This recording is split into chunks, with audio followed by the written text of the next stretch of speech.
Hello বন্ধুরা, মীনাক্ষী ব্লগে তোমাদের সবাইকে অনেক অনেক স্বাগত ও শুভেচ্ছা জানাচ্ছি। আজ আমি তোমাদের জন্য নতুন ধরনের ব্লগ নিয়ে এসেছি। অনেক দিন ধরেই আমার ভাসুর ঠাকুরের এই দুই মেয়ে বলছি, কাকিমা মাথার চুল তো সবই উঠে যাচ্ছে, কি করি বলো তো। মা তো কত ধরনের শ্যাম্পু আর তেল কিনে দেয়, সেগুলো মাখি, কিন্তু চুলোটা একদমই বন্ধ হয় না। আমিও তো তাই বলছি, আর দেখিও তো তাই, মাথায় তো তেল মাখি, কত ধরনের শ্যাম্পু মাখি, কিন্তু চুলোটা একদমই বন্ধ হচ্ছে না। আগে যা চুল ছিল তার 4 ভাগের 1 ভাগ চুলও নেই। হঠাৎ করেই ছোটোবেলার কথা মনে পড়ে গেল।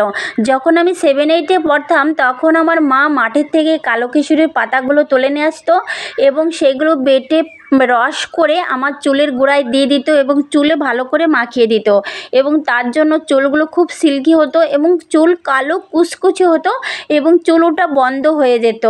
সেই কথা আমি ওদেরকে বললাম যে তোরাও এক কাজ কর, এখন তো বর্ষার সময়, মাঠে তো এখন অনেক ধরনের ঘাস হয়, আর ঘাসের মধ্যেই এই কালো কেশরীর গাছগুলো হয়। তোরা দুজনে মাঠে যা, মাঠের থেকে এই গাছের পাতাগুলো তুলে নিয়ে আসবে। ওরা আমার কথা শুনে মাঠের থেকে ওই কালো কেশরীর পাতাগুলো তুলে নিয়ে এসে সেইগুলোই আমি এখন বেছে বেছে দিচ্ছি। এই সময় তোমাদের দাদাভাই মাঠ থেকে এসেছে। আজ আমি ডিমের কালিয়া রান্না করেছিলাম। বলছি, মীনাক্ষী তরকারিটা দারুণ টেস্ট হয়েছে, আর তোমার হাতের রান্না না খেলে আমার একদমই ভালো লাগে না। প্রতিদিনকের কথা, সিদ্ধ পোড়া, ডাল, শাক যাই কিছু রান্না করি, তোমাদের দাদাভাই বলে, মীনাক্ষী তোমার হাতের রান্না না খেলে আমার একদমই ভালো লাগে না, তুমি যা কিছু রান্না করো খুব ভালো লাগে। প্রতিদিন এই প্রশংসাটা করবে। এদিকে তো আমাদের প্রস্তুতি চলছেই, সুমিত্রা বেছে বেছে দিচ্ছে, সুমনা বাটছে, বলছে কাকিমা তোমার আজকে বাটতে হবে না, আমার বাটতে খুব ভালো লাগে। আমি পাটা, জল, বাটি, মানে যা যা লাগে ওদের সব জোগাড় করে দিয়েছি, আর ওরা বাটছে। বন্ধুরা, তোমরা তো দেখতেই পাচ্ছ আমার মাথার চুল উঠে পুরো স্মৃতি ফাঁকা হয়ে গেছে।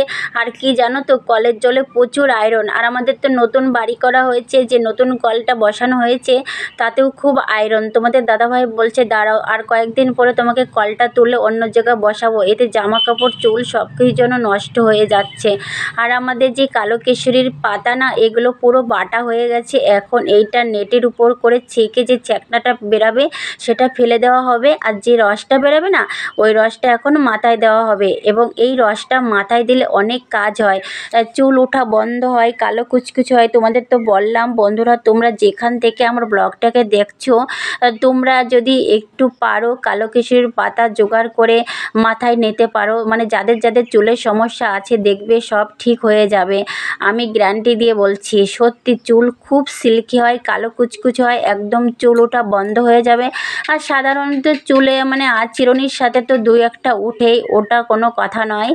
যাই হোক, আমাদের বাটা হয়ে গেলে, আর দেখো মানে এটা বাটা যে রসটা হয়েছে এত সুন্দর কালো কুচকুচে, যেন মানে কেনা যে ভ্যাসমল, গদরেজ এতটাও সুন্দর হয় না, দেখতেই তো পাচ্ছ। আর কেনা যেগুলো থাকে সেগুলোর মধ্যে তো কেমিক্যাল থাকে, তোমরা তো জানো।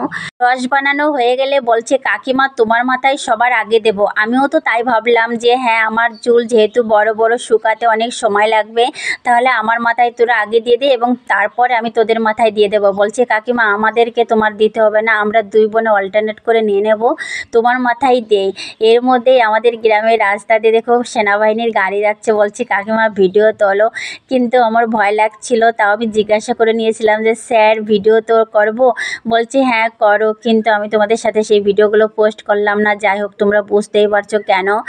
আর কি জানো তো, আমি কাকিমা হলেও সবসময় আমার সাথে বন্ধুত্বের মতোই মেশে, আমার খুব ভালো লাগে। এই দুই মেয়ে সবসময় আমার বাড়িতে আসে, যখন আমার ভালো লাগে না তখন আমি ওদেরকে ডেকে নিই, কিংবা ওদের যখন ভালো লাগে না ওরা তখন চলে আসে, এসে গল্প করে, নানান ধরনের কথা হয়, একসাথে বসে নানান ধরনের, যদি ওদের মাথায় উকুন থাকে সেগুলো বিলিয়ে দিই। আমার মাথায় তো উকুন নেই, কিন্তু বলি একটু চুলটা ফুটিয়ে দে, ভালো লাগে, একটু আরাম লাগে। যাই হোক, ওরা যখন আমার মাথায় হাত দেয় তখন আমি বসে বসে ঘুমাই।